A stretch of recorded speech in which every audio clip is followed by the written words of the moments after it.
Hello दोस्तों, आज की इस वीडियो में आप लोगों का स्वागत है। बेसिक इलेक्ट्रॉनिक्स के लेक्चर नंबर 18 मतलब आज की इस वीडियो में हम लोग बात करने वाले the comparison between active and passive transducer. पिछले वाले वीडियो में हम लोगों ने ट्रांसड्यूसर के बारे में बहुत कुछ नॉलेज ली थी। इनफैक्ट उसकी जो एक्चुअल वर्किंग है, मतलब एक्चुअल में उसका वर्क क्या है, वो एग्जाम्पल के साथ हम लोगों ने समझा था। उसी के साथ साथ सेंसर्स और ट्रांसड्यूसर में क्या फर्क होता है इसके बारे में भी पढ़ा था। सो सबसे पहले हम लोग जिस टॉपिक के बारे में बात करने वाले हैं that is what are the active transducer. मतलब एक्टिव ट्रांसड्यूसर क्या होते हैं उसके डेफिनेशन के साथ समझेंगे। The type of transducer which can generate an output signal without the need of external power supply is known as the active transducer. इसका मतलब ये होता है कि ट्रांसड्यूसर का एक ऐसा टाइप जो कि आउटपुट को जनरेट कर सकता है without need of any external power supply.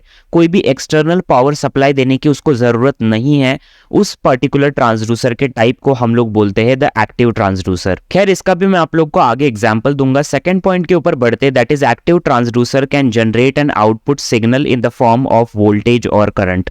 मतलब ये जो एक्टिव ट्रांसड्यूसर का टाइप है ना, ये आउटपुट सिग्नल को जनरेट करता है in the form of voltage या फिर करंट, या फिर आप लोग बोल सकते हो इलेक्ट्रिसिटी के फॉर्म में ये आउटपुट सिग्नल को जनरेट करता है। और मेन बात ये है कि इसके अंदर हम लोग को कोई भी एक्सटर्नल पावर सप्लाई देने की जरूरत नहीं पड़ती, और इसी टाइप के ट्रांसड्यूसर को हम लोग बोलते हैं द एक्टिव ट्रांसड्यूसर। अब हम लोग बात करेंगे what are the examples of active transducer. यहाँ पर मैं एक ही एग्जांपल मेंशन करके उसको एक्सप्लेन करूंगा, और एग्जांपल्स आप लोग इंटरनेट के ऊपर एक्सप्लोर कर सकते हो। So the main example of active transducer is physio electric material और फिजियो इलेक्ट्रिक क्रिस्टल।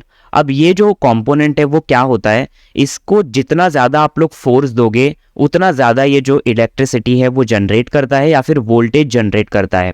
इस पिक्चर में आप लोग देख सकते हो दो मेटल प्लेट्स है, उसके बीच में एक फिजियो इलेक्ट्रिक मटेरियल है, और जितना ज्यादा फोर्स में अप्लाई करता हूं इन मेटल प्लेट्स के ऊपर, फिजियो इलेक्ट्रिक मटेरियल उतनी ज्यादा इलेक्ट्रिसिटी कंडक्ट करता है या फिर वो जनरेट करता है। सो बात करते हैं इस कंपोनेंट के बारे में। The piezoelectric crystal is present in two metallic plates. मतलब ये जो फिजियो इलेक्ट्रिक क्रिस्टल नाम का जो मटेरियल है वो दो मेटेलिक प्लेट्स के बीच में प्रेजेंट होता है, and the crystal has the property of producing the output voltage when an external force is applied to them.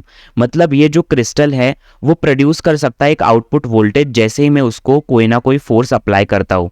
मतलब यहाँ पर जितना ज्यादा मैं प्रेस करूंगा, जितने ज्यादा मेटल प्लेट्स जो है मैं आपस में दबाने की कोशिश करूंगा, उतनी ज्यादा ये जो वोल्टेज है वो प्रोड्यूस करेगा, और उतनी ज्यादा जो वोल्टेज है वो मुझे इस मीटर में दिखाएगी। सो गाइस, अभी क्योंकि इस एग्जांपल में हम लोग फोर्स मतलब एक फिजिकल क्वांटिटी को कन्वर्ट कर रहे हैं एक इलेक्ट्रिकल सिग्नल में, तो ये एक ट्रांसड्यूसर हो जाता है, और इसके अंदर मैं कोई भी एक्सटर्नल पावर सप्लाई नहीं दे रहा, तो इसीलिए ये एक टाइप है एक्टिव ट्रांसड्यूसर का। सो गाइस, अभी हम लोग बात करेंगे अपने पैसिव ट्रांसड्यूसर के बारे में कि पैसिव ट्रांसड्यूसर क्या होते हैं। डेफिनेशन के बारे में बात करूं तो the type of transducer that requires some additional source of power to produce the output is known as passive transducer.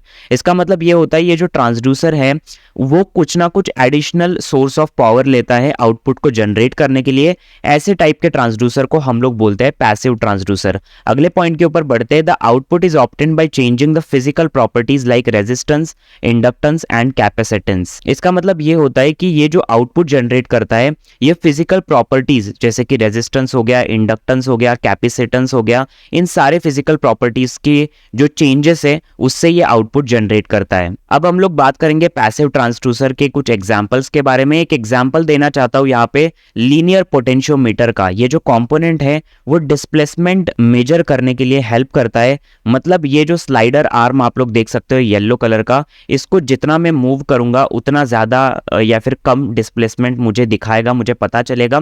इसमें बेसिकली मैं एज अ इनपुट एक वोल्टेज देता हूं, और क्योंकि यहाँ पर एज अ इनपुट में एक वोल्टेज देता हूं इसके कारण ये एक पैसिव ट्रांसड्यूसर है, क्योंकि मुझे एक्सटर्नल सोर्स ऑफ पावर जो है वो यहाँ पे अप्लाई करनी पड़ रही है। उसी के साथ साथ यहाँ पर एक रेजिस्टेंस मटेरियल लगा हुआ है, और जैसे जैसे मैं स्लाइडर को आगे या फिर पीछे मूव करता हूँ रेजिस्टेंस कम या फिर ज्यादा होता है, और उसके अनुसार मुझे समझ में आता है कि डिस्प्लेसमेंट ज्यादा है या कम है। इस मटेरियल या फिर कंपोनेंट को बोला जाता है the linear potentiometer is used to measure the displacement. मतलब ये जो कंपोनेंट है वो बेसिकली डिस्प्लेसमेंट मेजर करने के लिए हेल्प करता है, इसीलिए इसको हम लोग बोलते हैं the linear potentiometer. So guys, that's it for this video and I hope that you have got the difference between active and passive transducer.